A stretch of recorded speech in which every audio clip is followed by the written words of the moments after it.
Hi guys, ಎಲ್ರಿಗೂ ನಮಸ್ಕಾರ. Big ಬಾಸ್ನ ಇವತ್ತಿನ ಎಪಿಸೋಡ್ನ ಮೊದಲನೇ ಪ್ರೋಮೋ ರಿಲೀಸ್ ಮಾಡಿದ್ದಾರೆ. ಸೊ ಈ ಒಂದು ಪ್ರೋಮೋದಲ್ಲಿ ನೋಡಿದ್ರೆ ಒಂದು ಟಾಸ್ಕ್ ಕೊಟ್ಟಿದ್ದಾರೆ. ಸೊ ಆ ಟಾಸ್ಕಲ್ಲಿ ಬಾಲನ್ನು ರಕ್ಷಣೆ ಮಾಡ್ಕೊಬೇಕು. ಹಾಗೆ ಆ ಒಂದು ನೆಟ್ ಮೇಲ್ಗಡೆ ಏನಿದೆ ಆ ಬಾಲ್ನ ಅಲ್ಲಿಂದ ತೆಗೆದು ಸೊ ಅಲ್ಲೊಂದು ಬಾಕ್ಸ್ ಥರ ಒಂದು ಬಟ್ಟೆಯಿಂದ ಮಾಡಿ ಸೊ ಅದರಲ್ಲಿ ಆ ಬಾಲ್ನ ಇಡಬೇಕು, ಜೊತೆಗೆ ಆ ಬಾಲ್ನ ರಕ್ಷಣೆ ಮಾಡಬೇಕು.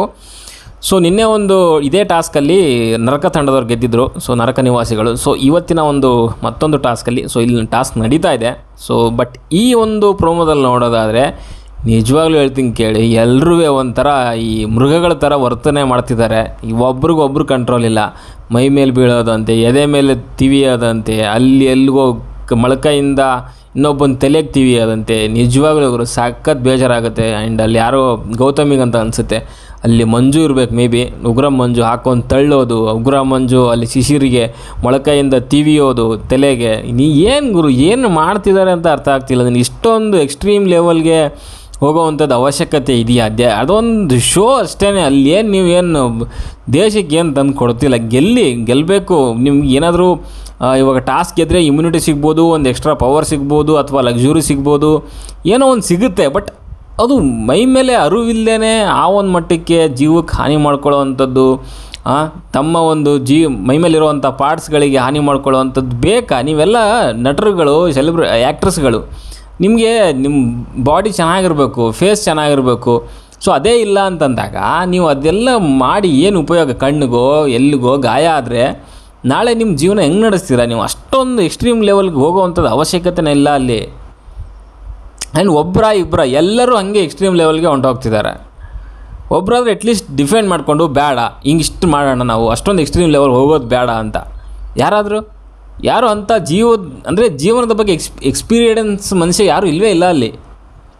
ಎಲ್ಲ ಒಂಥರ ಬಿಸಿ ರಕ್ತದ ಯುವಕರಿದ್ದಂಗೆ ಇರೋದ್ರಲ್ಲಿ ನಮ್ಮ ಜಗಣ ಒಬ್ಬ ಅಲ್ಲಿ ಸ್ವಲ್ಪ ವಯಸ್ಸಾದವನು. ಸೊ ಆ ವಯ್ಯನೇ ಎಗರಾಡ್ತಾನೆ. ಇನ್ನು ಇವ್ರು ಕೇಳಬೇಕಾ? ಒಂದು ಹೆಂಗಿರಬೇಕು ಅಂತಂದರೆ ಒಂದು ಸೆಟ್ಲಾಗಿ ಆಡಬೇಕು. ಅದೆಲ್ಲ ಬಿಟ್ಬಿಟ್ಟು ಎಲ್ಲದಕ್ಕೂ ರೆಡಿ ಅಂತ ಹೇಳ್ಬಿಟ್ಟು ಸೊ ಈ ಒಂದು ಮಟ್ಟಕ್ಕೆ ಆಡೋವಂಥದ್ದು ಅವ್ರಿಗೇ, ನನ್ನ ಪ್ರಕಾರ ಅವ್ರಿಗೆ ಲಾಸು.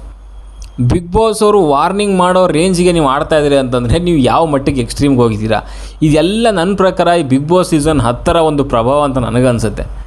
ಈ ಒಂದು ಮಟ್ಟಕ್ಕೆ ಎಕ್ಸ್ಟ್ರೀಮ್ ಲೆವೆಲ್ ಇಲ್ಲ. ಆ್ಯಂಡ್ ಬಿಗ್ ಬಾಸ್ ನಾನು ಇಲ್ಲಿ ಕಂಪ್ಲೀಟಾಗಿ ತಪ್ಪು ಅಂತ ಹೇಳೋಕ್ಕಲ್ಲ. ಆ್ಯಂಡ್ ಅವ್ರು ಏನೋ ಒಂದು ಕೊಡ್ತಾರಂತಂದಾಗ ಅದನ್ನು ನಾವು ಯಾವ ರೀತಿಯಲ್ಲಿ ಆಡಬೇಕು ಅನ್ನೋದನ್ನು ನಾವು ಅದಕ್ಕೆ ಒಂದು ಪ್ಲ್ಯಾನ್ನ ಮಾಡ್ಕೊಬೇಕು. ಆ್ಯಂಡ್ ಫಿಸಿಕಲ್ ಟಾಸ್ಕ್ ಫಸ್ಟ್ ವೀಕಲ್ಲೇ ಈ ಒಂದು ಮಟ್ಟಕ್ಕೆ ಅಂತಂದರೆ ನಿಜವಾಗ್ಲೂ ನನ್ನ ಪ್ರಕಾರ ಅದು ಬಿಗ್ ಬಾಸ್ ಕಡೆಯಿಂದ ಕೂಡ ಸ್ವಲ್ಪ ಆಮೇಲೆ ಕೊಡ್ಬೋದಿತ್ತು. ಬಟ್ ಸಡನ್ನಾಗಿ ಈ ರೇಂಜಿಗೆ ಕೊಡೋವಂಥದ್ದು ಎಲ್ಲೋ ಬೇಡವಾಗಿತ್ತು ಅಂತ ನನಗನ್ಸುತ್ತೆ. ಆ್ಯಂಡ್ ನಿನ್ನೆ ನೀವು ಇದೇ ಟಾಸ್ಕಲ್ಲಿ ನೋಡಿ, ಅಲ್ಲೊಂದು ಬಾಕ್ಸ್ ಕೊಟ್ಟಿದ್ದರು ಏನಕ್ಕೆ? ಆ ಬಾಲ್ಗಳನ್ನ ಹಾಕಲಿಕ್ಕೆ. ಬಟ್ ಇವತ್ತೇನು ಮಾಡಿದ್ದಾರೆ ಅಂತಂದರೆ ಓನ್ಲಿ ಬಟ್ಟೆಗಳನ್ನ ಒಂದು ಸ್ಕ್ವಯರಾಗಿ ಮಾಡಿ ಸೊ ಅದರಲ್ಲಿ ಇಟ್ಟಿದ್ದಾರೆ. ಅಂದರೆ ಏನು ತೋರ್ಸೋಕೆ ಹೊಂಟಿದ್ದೀರಾ ನೀವು? ಅಟ್ಲೀಸ್ಟ್ ಬಾಕ್ಸಲ್ಲಾದರೆ ಕಿತ್ಕೊಳ್ಳೋಕ್ಕಾಗಲ್ಲ ಅಂತನಾ? ಸೊ ಅಲ್ಲಿ ಫಿಸಿಕಲಾಗಿ ಆಗಲ್ಲ, ಇಲ್ಲಿ ಫಿಸಿಕಲ್ ಪಕ್ಕ ಆಗೇ ಆಗುತ್ತೆ. ಒಬ್ಬರ ಮೇಲೆ ಒಬ್ಬರು ಬೀಳ್ತಾರೆ. ಸೊ ಕಿತ್ತಾಟ ಆಗುತ್ತೆ. ಸೊ ಅದನ್ನ ಏನಾದರೂ ಯೂಸ್ ಮಾಡ್ಕೊಳ್ಳೋಣ ಅನ್ನೋದು ಬಿಗ್ ಬಾಸ್ ಅವ್ರದ್ದು ಥಿಂಕಿಂಗ ಅನ್ನೋ ಗೊತ್ತಿಲ್ಲ ನನಗೆ. ಬಟ್ ಅಟ್ಲೀಸ್ಟ್ ಬಿಗ್ ಬಾಸ್ ಅವ್ರು ಏನೋ ಕೊಟ್ಟರು ಕೂಡ ಅದನ್ನು ಹೆಂಗೆ ನೀವು ಈಸಿ ಮಾಡ್ಕೊತೀರಾ, ಸಿಂಪ್ಲಿಫೈ ಮಾಡ್ಕೊತೀರಾ ಅನ್ನೋದು ನಿಮಗೆ ಬಿಟ್ಟಿರೋವಂಥದ್ದು. ಅದು ಅಲ್ಲಿ ಎಲ್ಲರೂ ಕೂಡ ಅಷ್ಟೇ, ಮಾನಸ, ಭವ್ಯ, ಗೌತಮಿಗೆ ಹಾಕ್ಕೊಂಡು ತಳ್ತವ್ರೆ ಆ ಕಡೆಗೆ. ಉಗ್ರ ಮಂಜು ನಿಜವಾಗ್ಲೂ ನನಗಂತೂ ಸಿಕ್ಕಾಪಟ್ಟೆ ಬೇಜಾರಾಯಿತು ಆ ಮನುಷ್ಯನ ಅಗ್ರೆಷನ್ ನೋಡಿ.